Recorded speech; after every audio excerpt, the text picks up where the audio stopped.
ఈరోజు రాష్ట్రంలో అంబేద్కర్ గారి రాజ్యాంగాన్ని పూర్తిగా పక్కన పెట్టి తెలుగుదేశం పార్టీ తాలూకా రెడ్ బుక్ రాజ్యాంగం నడుస్తూ ఉంది. వారు ఏదైతే ముందు నుంచి వారు ఎన్నికల ప్రచారంలో చెప్పారో, వారు అధికారంలోకి రాకమునుపు చెప్పారో, వారు చెప్పినటువంటి ఆ రెడ్ బుక్ రాజ్యాంగాన్ని ఈరోజు రాష్ట్రంలో అమలు చేస్తున్నటువంటి సందర్భాలు మనం చూస్తూ ఉన్నాం. ఇంకా పైపెచ్చు ఈరోజు అసెంబ్లీలో నీతులు మాట్లాడుతూ ఉన్నారు. సరే, మేమైతే మా నాయకుడు జగన్మోహన్ రెడ్డి గారు మొన్న సమావేశం పెట్టినప్పుడు చాలా క్లియర్గా కేటగారికల్గా చెప్పారు.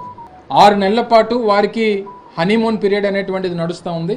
సహజంగా ఒక అధికారంలోకి వచ్చినటువంటి రాజకీయ పార్టీకి, అధికారంలోకి వచ్చినటువంటి ఆ పార్టీకి సమయం ఇవ్వాల్సినటువంటి అవసరం ఉంది. వారు ఇచ్చినటువంటి హామీలు అమలు చేయడానికి మనం సమయం ఇవ్వాలి. వారు తీసుకునేటువంటి నిర్ణయాలకు మనం సమయం ఇవ్వాలి. ఇప్పుడు మనం మాట్లాడాల్సినటువంటి పని లేదు.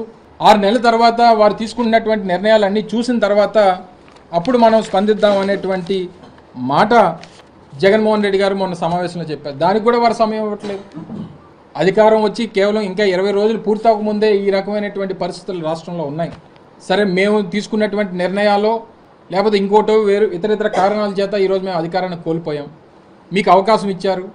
మీకు ఇచ్చినటువంటి అవకాశాన్ని సద్వినియోగం చేసుకోవాలి. కన్స్ట్రక్టివ్గా రాష్ట్రాన్ని ముందుకు తీసుకెళ్లాలనేటువంటి ప్రయత్నం చేయాలి తప్ప ఈ రకమైనటువంటి నిర్ణయాలు ఒకవేళ నిజంగా మేము ఆ రోజు నిర్ణయం తీసుకొని ఉంటే ఈరోజు తెలుగుదేశం పార్టీకి ఉన్నటువంటి కేంద్ర కార్యాలయం మంగళగిరిలో అది వాగు పొరంబోక్ కింద ఉన్నటువంటి తెలుగుదేశం పార్టీ కేంద్ర కార్యాలయం మంగళగిరిలో ఉన్నటువంటిది పూర్తిగా ఉన్నటువంటి లాస్కి వ్యతిరేకంగా ఉన్నటువంటి నిర్మాణం.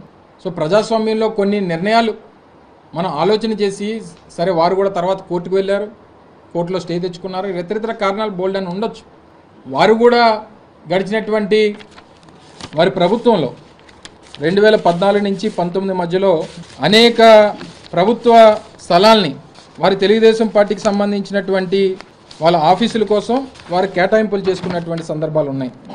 2015 నుంచి కడప జిల్లాలో ఎకరం, శ్రీకాకుళంలో 2 ఎకరాలు, గుంటూరులో 3.5 ఎకరాలు, ఇప్పుడు ఏదైతే కేంద్ర కార్యాలయం ఉందో, విజయనగరంలో ఎకరం, గుంటూరులో ఒక 20 సెంట్లు, కృష్ణాలో 1 ఎకరం, ప్రకాశంలో 2 ఎకరాలు, చిత్తూరులో ఎకరం 20 సెంట్లు, శ్రీకాకుళంలో 30 సెంట్లు. ఇవన్నీ కూడా 2015 నుంచి 19 మధ్యలో తెలుగుదేశం పార్టీకి సంబంధించి వారి పార్టీ కార్యాలయాల కోసం కేటాయించుకున్నటువంటి స్థలాలు, వాటికి సంబంధించినటువంటి జీవోలు.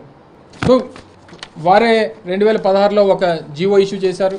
రాష్ట్రంలో ఉన్నటువంటి రాజకీయ పార్టీలకి భూములు కేటాయించాలంటే ఏ రకమైనటువంటి నిర్ణయాలు తీసుకోవాలి, ఏం ప్రొసీజర్స్ ఫాలో అవ్వాలి అనేటువంటి దాని మీద వాళ్ళకు జీవో ఇష్యూ చేయడం జరిగింది 2016లో. దాన్ని బేస్ చేసుకొని మొన్న 2019 నుంచి 24 మధ్యలో రాష్ట్రంలో వివిధ జిల్లాల్లో వైఎస్ఆర్ కాంగ్రెస్ పార్టీ కార్యాలయాల నిర్మాణం కోసం అని చెప్పి ఆ రోజు ప్రభుత్వంగా కేబినెట్ నిర్ణయం తీసుకొని భూములు కేటాయించేటువంటి కార్యక్రమం చేసింది. అందులో భాగంగా విశాఖపట్నానికి కూడా ఈరోజు ఈ ఎండాడిలో ఈ 2 ఎకరాల భూమిని కూడా 33 సంవత్సరాల లీజుకి కేటాయించేటువంటి కార్యక్రమం చేశాం.